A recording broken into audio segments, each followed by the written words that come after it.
Today's lesson is on rounding to the nearest tens. I'm going to start by showing you a rounding chant that can be used to help you remember the rounding rules. The author is unknown for this rounding chant, but it goes like this. Rounding's not that hard to do, let me tell the rules to you. For the digits 5 through 9, round that number up the line. For the digits 4 or less, round that number down, oh yes. Round up 5 through 9, round down 4 and less. This is a number line and I have it from 0 to 10. Now when we say round up the line, we're talking about a number line. So our rules are if it is 5 or more, you would round up the number line to the nearest 10. If it's 4 or less, we round that number down, oh yes, and down the line would be down the number line to your 0, so whatever 10 is here. So if we're going just from 0 to 10 and we're rounding up, if it's a 5, 6, 7, 8, or 9, it would round to this 10. If it is 4 or less, it would round down to the 0. But I'm going to tell you that we're not going to say round down. We're going to use the words stay or go up.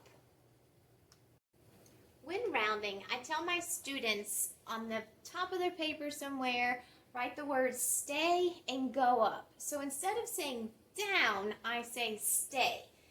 So you would write stay, 0, 1, 2, 3, or 4, go up, 5, 6, 7, 8, and 9. Here's what I mean. If I have the number 42, I want to look at my bossy number.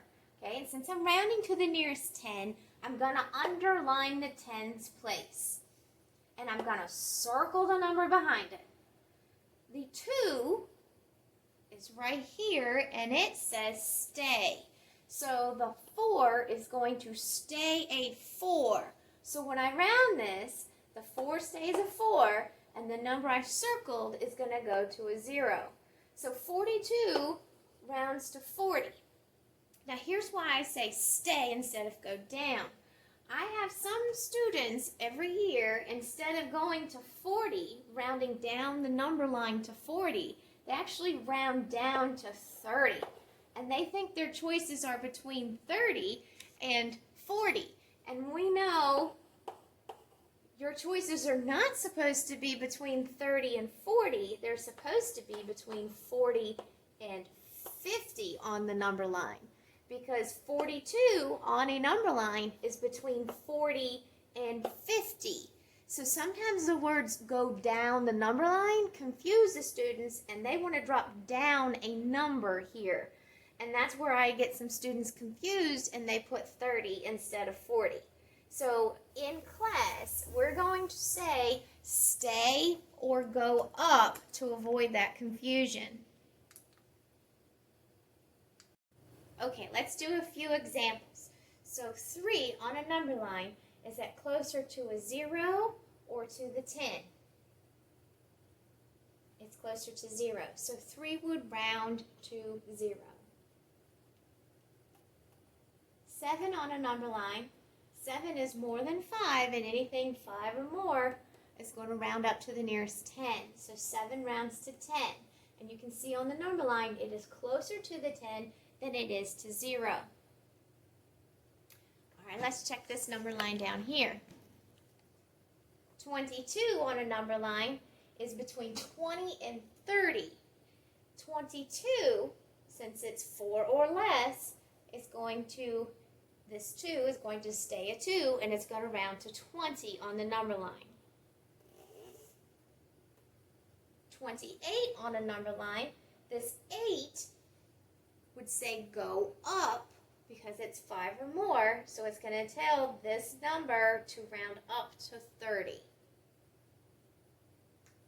Let's practice a few examples using the stay and go up that's written on our paper. So if I have 86 and I'm rounding to the nearest 10, I'm going to underline the tens place and circle the number behind it. So 6 is my bossy number. 6 says go up. So it's going to tell the 8 to go up. The next number when counting from 8 goes to 9. So the 8's going to go up to a 9, and the number you've circled goes to a 0. So 86 on a number line is between 80 and 90. And since the 6 is saying go up, it's going to go up to 90, so 86 rounds to 90. Our next number is 35. We're rounding to the nearest 10, so we're going to underline our tens place. Circle the number behind it. It's a 5. 5 says go up. So 35 is between 30 and 40. And if 5 says go up, it's going to go up to 40. So the 5 tells the 3 to go up, and your next number after 3 is 4, so it goes to 40. Our last example is 61. We're going to underline the tens place, which is a 6, and circle the number behind it. So our bossy number is 1 this time, and 1 says stay. So it's going to tell the 6 to stay as 6, and this number we circled goes to a 0. So 61 rounds to 60. The two tens 61 is between is 60 and 70, and 1 we know is closer to our 0 on our number line, so 61 rounds to 60.